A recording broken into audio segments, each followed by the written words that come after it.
يا لطيفا بالعباد. Bismillahirrahmanirrahim. Assalamualaikum warahmatullahi wabarakatuh. Sahabat cari berkah guru, semoga kita semua selalu dalam lindungan Allah Subhanahu wa ta'ala. Amin amin ya rabbal alamin.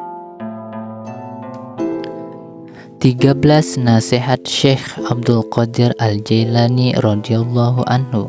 1. Mengikuti jejak Rasulullah Shallallahu Alaihi Wasallam. Dunia ini adalah seperti pasar yang tak lama pasti berakhir.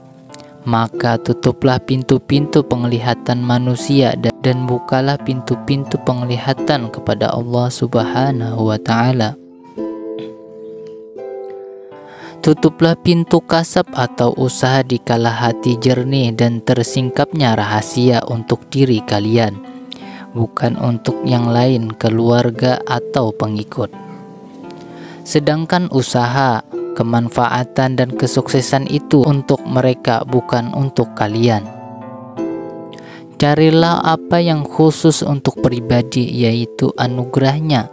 Tetaplah diri kalian bersama dunia, sedangkan hati bersama akhirat, dan batin bersama Allah Subhanahu wa Ta'ala. Kalian tahu apa yang diinginkan. Kaum tariqah adalah pewaris para nabi, maka laksanakanlah apa yang mereka perintahkan, karena apa yang diperintahkan dan dilarangnya adalah atas petunjuk Allah dan Rasul-Nya. Jika diperintah maka mereka pun berkata, dan jika diberi maka mereka pun terima. Mereka tidak pernah menyekutukan Allah dalam masalah agama dengan kehendaknya sendiri. Mereka senantiasa mengikuti jejak langkah Rasulullah Shallallahu Alaihi Wasallam, baik dalam ucapan maupun perbuatan. Mereka mendengar apa yang difirmankan Allah Subhanahu wa Ta'ala dan senantiasa mengikuti jejak Rasulullah, sehingga Rasulullah mendorong mereka untuk memperoleh ridhonya Allah Subhanahu wa Ta'ala.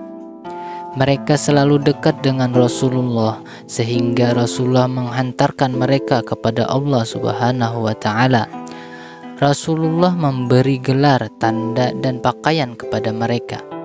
Wahai orang-orang munafik, kalian mengira bahwa kiamat itu dapat disegerakan, dan perkara ini adalah sia-sia. Tidak ada kemuliaan bagimu, tidak pula kepada teman jahatmu serta para syaitan. Wahai Tuhan kami, terimalah taubat kami dan mereka. Selamatkanlah mereka dari kemunafikan, kehinaan dan ikatan syirik. Sembahlah Allah semata dan ringankanlah dalam beribadah dengan memakan harta yang halal, karena Allah mencintai hamba-hambanya yang beriman serta taat dan makan dari harta yang halal. Dia Allah meridhoi orang yang makan serta beramal, dan melaknat orang yang makan namun tidak mau beramal. Dia Allah meridhoi orang yang makan dengan hasil usahanya, dan melaknat orang yang makan dengan kemunafikan serta menyerahkannya kepada manusia. Dia Allah meridhoi orang yang beriman kepadanya dan melaknat orang yang menyekutukannya serta orang yang menentangnya. Di antara tanda ketaatan kepada Allah adalah cinta kepadanya, dan tanda kedurhakaan adalah memusuhinya. Maka serahkanlah diri kalian kepada Allah serta ridholah dengan takdirnya di dunia dan akhirat. Pada suatu saat aku diuji dengan suatu cobaan dan aku memohon agar Allah menghilangkannya. Namun dia justru menambah dengan cobaan yang lain, sehingga aku sangat bingung. Tiba-tiba ada suara yang berkata, "Bukankah engkau telah berkata kepada kami ketika kau masih dalam tahap permulaan, bahwa segala tingkah lakumu adalah pasrah?" Akhirnya aku sadar dan diam. Kasihan, kalian menyatakan cinta kepada Allah, ternyata kalian juga mencintai yang lain. Dia adalah sumber kejernihan, sedangkan yang lain adalah sumber kekeruhan. Jika kalian mengeruhkan yang jernih dengan mencintai lainnya, maka kalian akan terkena kekeruhan itu. Dia memperlakukanmu sebagaimana memperlakukan Nabi Ibrahim Al-Khalil dan Nabi Yakub alaihissalam. Ketika mereka condong kepada dua anak dari anak perempuannya, maka datanglah malaikat Jibril dan berkata, "Apakah kalian mencintai keduanya?" Beliau menjawab, "Ya, satunya akan memberikan minuman beracun dan yang satunya akan membunuhmu," lanjut Jibril. Seketika hilanglah kedua cucu tersebut dari kalbu beliau, karena hatinya diperuntukkan Allah saja, dan kegembiraannya berubah menjadi kesedihan. Allah Subhanahu wa Ta'ala sangat tajam melindungi hati para nabinya, kekasih dan hamba-hambanya yang soleh. Wahai orang-orang yang hanya mencari kemewahan dunia dengan kemunafikan, bukalah matamu, niscaya engkau tidak akan melihat sesuatu di sana. Celakalah, kalian membenci harta, tetapi kalian juga memakan harta umat manusia dengan agamamu. Kasab adalah pekerjaan para nabi, tak seorang pun dari mereka yang tidak bekerja. Di akhirat mereka akan berbuat sesuai dengan apa yang dikehendaki Allah Subhanahu wa Ta'ala, dan mereka tidak akan membantah atas kehendaknya, baik terhadap dirinya ataupun yang lain. Mereka tidak membantah baik terhadap barang yang sedikit maupun yang banyak, atau terhadap sesuatu yang mulia dan hina. Jangan sampai tidak beribadah kepada Tuhan hanya karena pengaruh hawa nafsu yang selalu mengajak kemana-mana. Para wali terpaksa menuntut para manusia meski tidak mempunyai kebutuhan, tetapi kasih sayangnya terhadap merekalah yang telah melupakan. Hati mereka penuh kedamaian dan ketentraman, sehingga tidak ada lagi keinginan terhadap harta. Kalian mengira bahwa hatinya sama dengan hati kalian yang gelap dan suka melakukan kesenangan. Andai kata kalian mau menggunakan akal, tentu tidak akan menuduh demikian, dan kalian akan beribadah kepada Tuhan. Nafsu adalah musuh, maka yang harus kalian lakukan adalah memperkokoh keimanan dan tidak melayani ajakannya. Anggaplah hati itu seperti orang gila, hilang ingatan, maka janganlah kalian terpengaruh oleh ucapan dan ajakannya untuk mengikuti kesenangan serta kebohongan. Kebinasaan kalian adalah jika mau menuruti ajakannya, dan kebahagiaan kalian adalah jika mau menolak ajakannya. Ketika nafsu taat kepada Allah, maka rizki akan datang dan dapat pergi ke arah manapun yang ia kehendaki. Tetapi ia durhaka, maka Allah akan menghilangkan jalan usahanya. Bahkan diberi kesakitan, ia akan celaka, merugi di dunia hingga akhirat. Nafsu yang taat serta mau menerima apa adanya, maka pemiliknya akan tercukupi. Kemanapun ia pergi pasti akan mendapat kebahagiaan dengan rela. Dia akan melaksanakan kewajiban yang menjadi tanggung jawabnya dengan lapang hati tanpa merasa dipaksa. Hatinya hanya terisi oleh Allah Subhanahu wa Ta'ala. Anggota badannya tenang, tidak merasa lelah dalam mencari rezeki dan sisanya. Wahai orang-orang yang telah diberi nikmat, syukurilah segala nikmat yang telah kalian peroleh itu, karena jika tidak maka nikmat itu akan diambil darimu. Terimalah nikmat dengan mensyukurinya, karena jika tidak ia akan terbang dari tanganmu. Wahai Tuhanku, hidupkanlah kami hanya untuk beribadah kepadamu, dan matikanlah kami dari selainmu. Wahai orang-orang yang diberi umur panjang dan bertingkah laku seperti anak kecil, kapankah kalian meninggalkan kekanak-kanakan itu? Perbuatan kalian telah diperbudak oleh nafsu dunia. Harta benda telah kalian jadikan pedoman dan tujuan utama. Apakah kalian tidak tahu bahwa tujuan itu adalah apa yang kalian utamakan, dan kalian adalah hamba penguasamu? Jika tali pengendalimu telah dikuasai oleh harta benda, maka kalian akan menjadi hambanya. Dan jika tali tersebut berada pada kekuasaan akhirat, maka berarti kalian akan menjadi hambanya. Namun jika tali itu berada pada kekuasaan Allah Subhanahu wa Ta'ala, maka berarti kalian akan menjadi hambanya.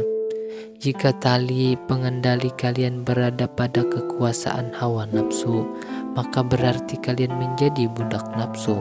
Jika tali pengendali itu ada pada kekuasaan keinginan, maka berarti kalian menjadi hambanya. Jika tali pengendali kalian berada pada kekuasaan manusia, maka berarti kalian adalah hamba-hamba mereka. Maka renungkanlah kepada siapa kalian akan menyerahkan tali pengendali yang paling banyak. Sebagian besar dari kalian menginginkan harta benda, sedangkan yang menginginkan akhirat hanya sedikit. Dan lebih sedikit lagi dari kalian yang menginginkan keridhaan Allah Subhanahu wa Ta'ala, Sang Penguasa dunia dan akhirat. Maka temanilah mereka dengan budi pekerti yang baik. Jangan membantah, mendebat, dan mengecam mereka sehingga membuatnya hina. Janganlah kalian su'ul adab, berbudi pekerti buruk kepada mereka, karena kalian akan menjadi binasa.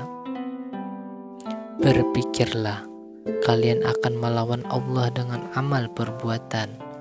Sayap nyamuk tidak sama di sisinya, kecuali kalian ikhlas karenanya dalam segala hal, terutama ketika kalian menyendiri. Gedung yang tidak akan rusak adalah kejujuran, ikhlas, takut kepada Allah, meminta kepadanya, serta kembali kepadanya dalam segala keadaan. Berimanlah kalian karena hal itu sangat menguntungkan. Jika kalian melihat salah seorang dari kaum Thariqah, maka hormatilah. Jangan kalian memperdulikan tingkah lakunya, dan janganlah membantah kepadanya. Biarkanlah ia, jangan berbuat yang kurang ajar kepadanya. Lebih baik berdiam diri jika kalian tidak mengetahui. Ilmu dan berdiam diri ketika tidak tahu adalah termasuk Islam. Wahai orang-orang yang tipis keimanannya, kalian tidak mempunyai apa-apa baik di dunia maupun di akhirat, karena kalian tidak mempunyai adab, tata krama kepada Allah Subhanahu wa Ta'ala. Dan kalian juga berburuk sangka kepada para wali Allah serta ulama pewaris para nabi yang telah diberi kedudukan olehnya. Dia mendorong mereka untuk berbuat sebagaimana yang dilakukan oleh para nabi dan siddiqin. Maka serahkanlah kepada mereka apa yang mereka kerjakan. Ilmu yang ada pada diri mereka membuatnya lupa akan jiwa dan kesenangan. Mereka ada karena ilmu itu, serta memperoleh kedudukan di sisinya. Dia yang telah membersihkan hati mereka dari segala sesuatu. Dia memberi kekuasaan kepada mereka mengenai dunia, akhirat, dan manusia. Dia memperlihatkan kekuasaannya kepada mereka serta hikmah-hikmahnya. Dia menunjukkan kekuatannya atas diri mereka. Benar apa yang mereka ucapkan, bahwa tiada daya dan upaya melainkan atas pertolongan Allah yang maha tinggi dan maha agung. Mereka meniadakan kekuatannya, daya upaya dan kekuatan semua makhluk, dan mereka berpegang teguh kepada kekuatan Allah Subhanahu wa Ta'ala. Sahabat Mu'az radhiyallahu anhu telah berdoa, "Wahai Tuhanku, apabila Engkau tidak mengabulkan doaku, maka berilah aku kesabaran dalam menghadapi kehendak-Mu. Wahai hamba Allah, berlapang dada terhadap takdir Allah Subhanahu wa Ta'ala itu lebih baik daripada memakan harta serta membantah. Takdir yang manis lebih manis menurut hati para siddiqin daripada menuruti kesenangan dan kemauan serta dunia seisinya, karena takdir yang manis dapat menyebabkan kehidupan akan lebih baik secara keseluruhan maupun dengan melihat semua keadaan serta perbedaannya. Berbicaralah kepada sesama manusia dengan lisan, ilmu, amal, dan ikhlas. Jangan kalian berbicara kepada mereka dengan lisan, ilmu tanpa disertai amal perbuatan, karena hal itu sama sekali tidak bermanfaat baik untuk diri kalian maupun orang lain. Sebagaimana sabda Rasulullah Shallallahu Alaihi Wasallam yang artinya, ilmu berbisik kepada amal, apabila amal mengabulkannya, jika tidak maka ia akan kabur darinya. Maka hilanglah berkahnya dan yang tersisa hanyalah alasan-alasan yang berbahaya bagimu. Kalian menjadi ulama yang dilaknat karena ilmu yang dimiliki. Yang ada pada kalian hanyalah pohon, sementara buahnya telah lenyap dari sisimu. Mohonlah kepada Allah Subhanahu wa Ta'ala agar diberi pangkat dan derajat di sisinya. Apabila Dia mengijabahi, maka mohonlah agar pangkat dan derajat itu tidak terlihat oleh manusia, dan kalian akan menjadi tidak suka memperlihatkannya kepada orang lain. Jika suka memperlihatkan apa yang ada di antara Allah dan diri kalian, maka itulah yang menjadi sebab kehancuran kalian.